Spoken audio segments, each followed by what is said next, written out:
नमस्कार साथियों। महात्मा गांधी स्कूलों के लिए जो और मॉडल स्कूल्स के लिए जो परीक्षा होने वाली है उसके लिए मैं आपके सामने हाजिर हूँ एक नए वीडियो के साथ में। वीडियो अच्छा लगे तो चैनल को सब्सक्राइब ज़रूर करें। और मैं इंग्लिश के साथ साथ आपके लिए जो 20 क्वेश्चन आने वाले हैं विभागीय योजनाओं के उनको भी करवाने वाला हूँ, तो इसलिए चैनल पर बने रहिए और अपने दोस्तों के साथ शेयर कीजिए। इसके अलावा बैंक एसएससी एवं अदर जो कॉम्पिटिशन्स हैं उनके लिए भी ये वीडियो काफ़ी यूज़फुल रहने वाला है, इसलिए वीडियो को पूरा देखें और चैनल को सब्सक्राइब करें। देखिए, अगला टॉपिक है हमारा प्रोनाउन। क्योंकि हमारे पास समय कम है इसलिए साथियों मैं चाह रहा हूँ कि जल्दी से जल्दी आपका सिलेबस पूरा हो जाए और बिना देरी किए मैटर को इसलिए मैं पहले ही बोर्ड पर नोट डाउन कर लेता हूँ। प्रोनाउन क्या होता है? जनरली आपने हिंदी में सुना होगा प्रोनाउन मीन्स होता है सर्वनाम। अब ये होता क्या है? प्रोनाउन होता है कि वे शब्द जो संज्ञा के स्थान पर प्रयुक्त होते हैं। A word that is replaces a noun is called pronoun. A word that is replaces a noun is called pronoun. We can use it in place of noun. A word that we can use in place of noun is called pronoun. तो ये pronoun के प्रकार हैं, इनमें सबको हम एक एक करके देखेंगे। सबसे पहला है पर्सनल प्रोनाउन। पर्सनल प्रोनाउन क्या है साथियों? पर्सनल प्रोनाउन के अंतर्गत ये शब्द आते हैं, जैसे ये कुछ शब्द हैं, ये सब्जेक्ट होते हैं, जैसे I we you he she it और दे, ये सारे के सारे सब्जेक्ट होते हैं। ओके, नेक्स्ट, पर्सनल प्रोनाउन के अंतर्गत ही कुछ प्रोनाउन ऐसे होते हैं जो ऑब्जेक्ट होते हैं। तो वो कौन कौन से होते हैं? जैसे मी, अस, यू, हिम, हर, इट और देम। अच्छा, ये टेबल बड़ी इंपॉर्टेंट हो जाती है साथियों जब आप वॉइस पढ़ते हो या फिर नरेशन पढ़ते हो डायरेक्ट इनडायरेक्ट, तो ये उस समय टेबल काफ़ी काम आती है। तो इसलिए इस टेबल को याद कर लेना, इस तरह से इसको याद कर लेना कि ये सब्जेक्ट है और ये क्या है? ऑब्जेक्ट। ये होता है पजेसिव प्रोनाउन। पजेसिव प्रोनाउन जो होता है वो अधिकार को बताता है, किसी चीज़ पर अधिकार या किसी चीज़ से संबंध बताता है, वो पजेसिव प्रोनाउन होता है। जैसे माई है, अवर्स है, योर्स है, हिज है, हर्स है, इट है, इट्स है और देम। इसका इट्स कोई होता नहीं है। अब मैं एक बात और करूँ आपसे कि इसको याद कैसे करना है आपको। तो इस टेबल को आप सीधे याद कर सकते हो इस तरह से। इसमें एक बीच में एक पजेसिव एडजेक्टिव और होता है, वो एडजेक्टिव है, लेकिन मैं आपको इसमें नोट करा देता हूँ क्योंकि आपको एक्टिव पैसिव में काफ़ी हेल्पफुल रहेगा। पजेसिव एडजेक्टिव जैसे आई, मी, माई और माइन, इस तरह से एक लाइन में पढ़ना है आपको, है ना, एक सीक्वेंस में। आई, मी, माई, माइन, वी, अस, अवर और अवर्स, ये पजेसिव एडजेक्टिव है बीच में, ये प्रोनाउन है। Okay, you, your, he, him, his, she, her और हर्ष, इट, इट्स। देखो, ये जो एडजेक्टिव होता है ना, इसके तुरंत बाद नाउन आती है। इसके तुरंत बाद क्या आती है? नाउन। इसलिए और ये होता है देयर।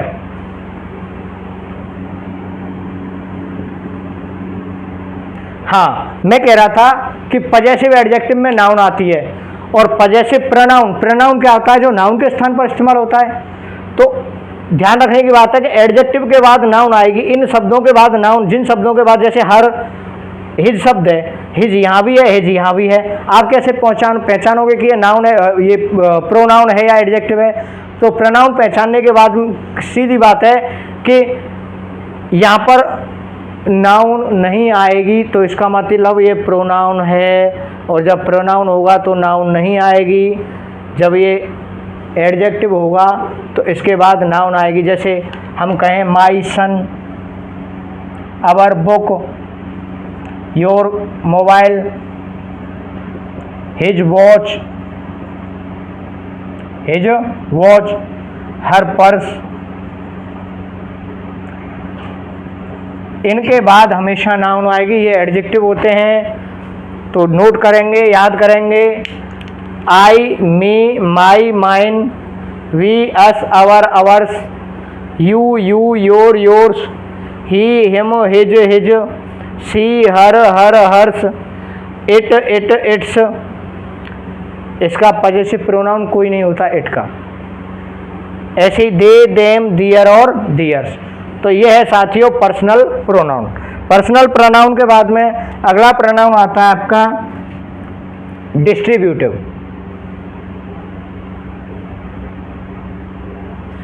डिस्ट्रीब्यूटिव प्रोनाउन में आते हैं आपके ईच, आइदर और नाइदर। ईच, आइदर और नाइदर। ईच, आइदर और नाइदर। ईच का प्रयोग कहाँ होता है भाई? ईच का प्रयोग होता है किसकी जगह पे होता है? ईच प्रत्येक को बताता है। आइदर दो में से एक को बताता है। दो में से किसको बताएगा? एक को। नाइदर दो में से एक भी नहीं, दो में से एक भी नहीं। तो ये है ईच, आइदर और नाइदर। नेक्स्ट साथियों अगला आता है रेसिप्रोकल। रेसिप्रोकल प्रोनाउन जो होता है इसका प्रयोग होता है ईच,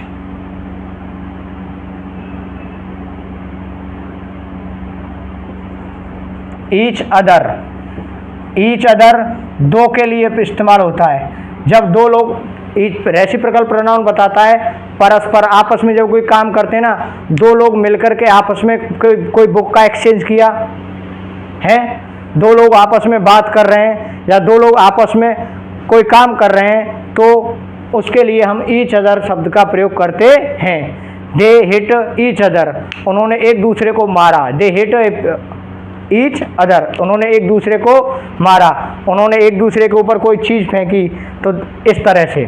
नेक्स्ट वन अगला आता है डेमोस्ट्रेटिव प्रोनाउन। ये क्या बताता है? ये संकेत को बताता है।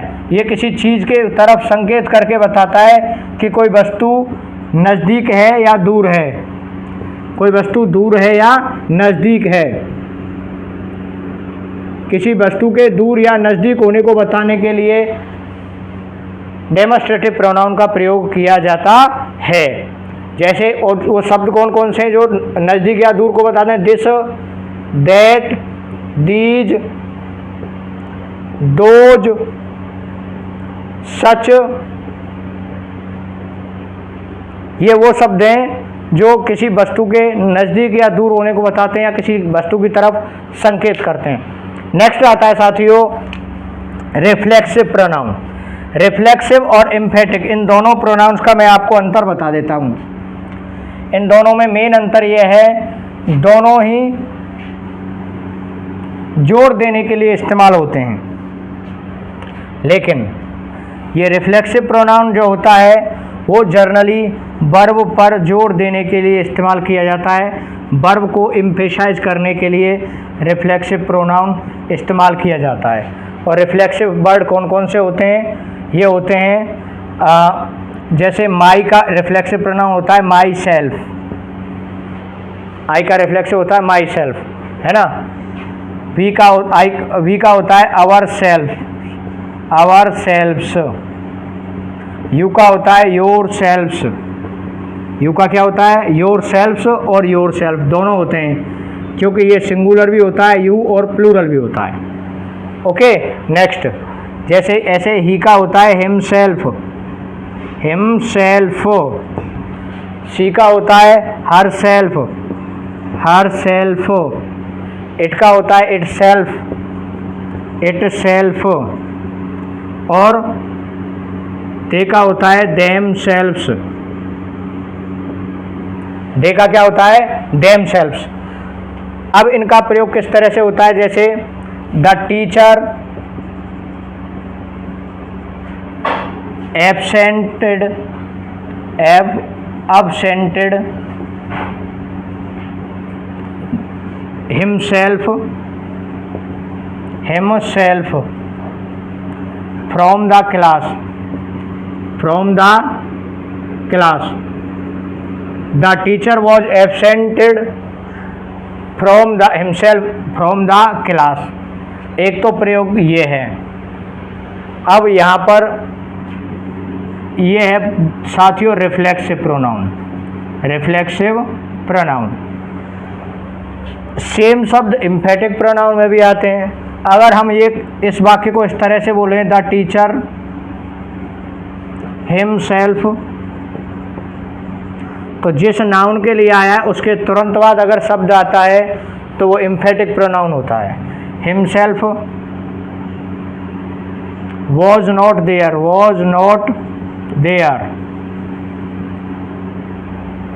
या फिर हम कहें I myself saw a snake।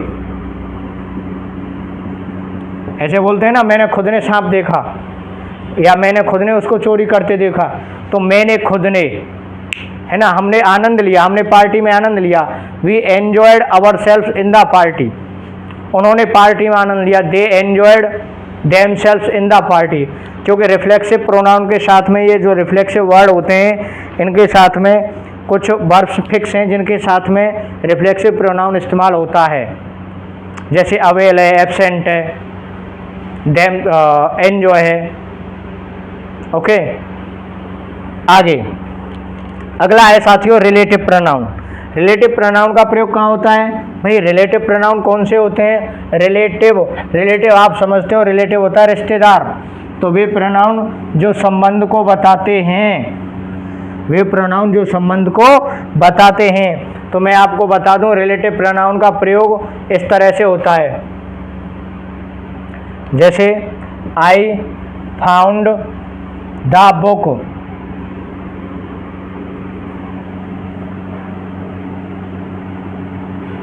You lost. अब यहाँ पर हम विच का प्रयोग करेंगे, क्योंकि वस्तु और जानवर के लिए विच का प्रयोग होता है, वस्तु और जानवर के लिए। तो ये रिलेटिव प्रोनाउन इसलिए है कि आपको देखने में तो लगेगा ये विच WH वर्ड है, लेकिन प्रश्न नहीं बना रहा, बल्कि जोड़ने का काम कर रहा है। तो रिलेटिव प्रोनाउन जब दो वाक्यों को जोड़ने का काम करते हैं, दो क्लॉजेज को जोड़ने का काम करते हैं, वो रिलेटिव प्रोनाउन कहलाते हैं। अब ये विच किसके लिए आया है? बुक के लिए। ओके, जबकि बुक पहले आई है और विच बाद में आया है। तो ये रिलेटिव प्रोनाउन का प्रयोग है। ऐसे ही और देखिए example, I know the boy who stole your purse.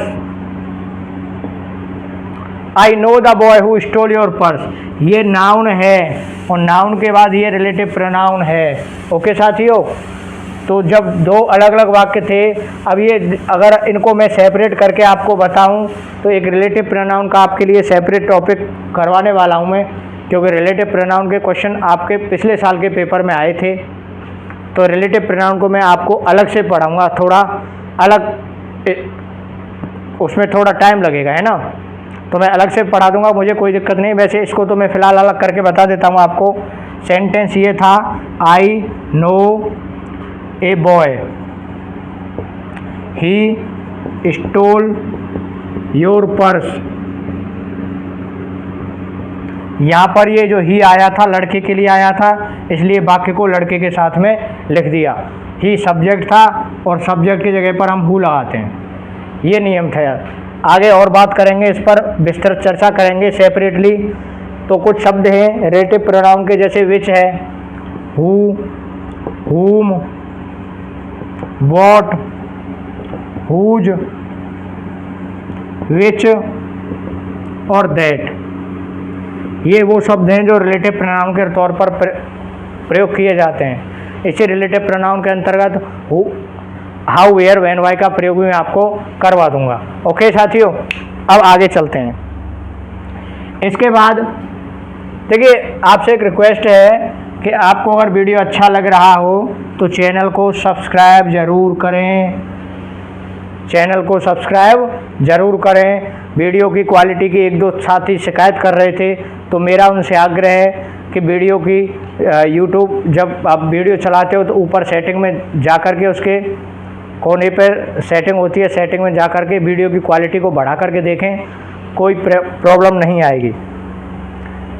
इसके बाद है इंटेरोगेटिव। इंटेरोगेटिव आप जानते हो प्रश्नवाचक होता है, वे शब्द जो प्रश्न बनाने के काम आते हैं। अब रिलेटिव प्रोनाउन और इंटेरोगेटिव के शब्द तो वही हैं, लेकिन इनसे यहाँ प्रश्न नहीं बना था। अभी आपने देखा था वो तो बीच में आ रहे थे, बीच में आके तो प्रश्न बनाते नहीं हैं। वाक्य में जब प्रश्नवाचक के रूप में आएगा तो पहले ही आएगा, तो पहले ही कौन कौन से शब्द आते हैं, जैसे हु, हुम, विच, ये शब्द हैं जो इंटेरोगेटिव प्रोनाउन होते हैं। एक व्हाट और है, ऐसे बोलते हैं ना, what is your name, what is your name, what is your name, प्रश्न बना दिया ना इसने। व्हाट की जगह पर आप कोई नाम बताओगे, और नाम बताने का मतलब नाउन के बारे में पूछ रहा है वो, है ना, तो नाउन की जगह पे ही तो इस्तेमाल हो रहा है ना व्हाट। इसलिए हु इज योर फ्रेंड, तुम्हारा दोस्त कौन है, आप किससे बात कर रहे हैं, हुम डू यू टॉकिंग विद, हुम डू यू टॉकिंग विद, आप किससे बात कर रहे हो, बात करते हो। तो इस तरह से which is the best book, तो ये जो प्रश्न पूछा जाता है which is the best book, which is the best book, which is the best book, who is your friend, who is your friend. अब क्वेश्चन कितना भी लंबा बना सकते हो आप, क्या दिक्कत है। बात ये नाउन की करेगा, और तो इसलिए हम कह सकते हैं ये प्रोनाउन जो प्रश्न के रूप में आते हैं लेकिन नाउन के स्थान पर आते हैं, वो इंटेरोगेटिव प्रोनाउन कहलाते हैं। इसके बाद आता है इंडेफिनिट। देखिए साथियों, वन, बड़ी और थिंग से बनने वाले प्रोनाउन इंटेरोगेटिव होते हैं, जैसे समवन, somebody, something, something, ऐसे ही anyone, ऐसे ही anyone, anybody, anything, everyone, everybody, everything। ऐसे ही अगला एक और शब्द आता है जैसे none है, ये भी इंडेफिनिट प्रोनाउन है। ओके साथियों, इंडेफिनिट अनिश्चित, अनिश्चित बात व्यक्ति के बारे में बात करते हैं जिसके बारे में पता नहीं है। जैसे किसी ने मेरा मोबाइल चुरा लिया, someone has stolen my mobile, किसी ने मेरा मोबाइल चुरा लिया है, someone has stolen my mobile. किसी ने मुझे थप्पड़ मारा है, समवन हैज़ स्लैप्ड मी। इस तरह से जब हमें किसी चीज़ के बारे में पता नहीं होता, ऐसे व्यक्ति के बारे में बात की जाए या ऐसी वस्तु के बारे में बात की जाए तो इंडेफिनिट प्रोनाउन होता है। जैसे कोई चीज़ खो गई है, समथिंग हैज़ लॉस्ट। अगला आता है एक्सक्लेमेटरी। एक्सक्लेमेटरी होता है साथियों, क्या होता है, आश्चर्य प्रकट करने वाले शब्द। और आश्चर्य प्रकट करने के लिए जर्नली एक प्रोनाउन का इस्तेमाल किया जाता है, वो है व्हाट। जैसे कहते हैं ना कि यार मेरे 50,000 रुपये गिर गए, व्हाट, सामने वाले ने सुना, उसके मुंह से अचानक से निकलता है क्या। अब क्या मतलब व्हाट, व्हाट ये पूरे के पूरे सेंटेंस को रिप्लेस कर देता है, नाउन को तो करता ही है कि क्या। तो ये वो जो व्हाट है, what, this is the word that is uses for exclamatory pronoun, this is the exclamatory pronoun. जैसे व्हाट एन आइडिया, एक वो चलता था जब आइडिया की सिम आती थी, what an idea sir ji, what an idea sir ji. तो इसमें ये जो व्हाट शब्द था ये क्या था, व्हाट यहाँ पे फिर ये एडजेक्टिव बन जाता है। लेकिन आप what you have lost your money, what you have lost your money, क्या तुम्हारा पैसा खो गया, तो वॉट के बाद एक्सक्लेमेटरी मार्क आ गया और ये एक्सक्लेमेटरी प्रोनाउन हो जाता है। थैंक यू साथियों, वीडियो अच्छा लगा हो तो चैनल को सब्सक्राइब करें, साथियों के साथ शेयर करें। जय हिंद, जय भारत। अगले वीडियो में मिलते हैं, तब तक के लिए टेक केयर, थैंक यू।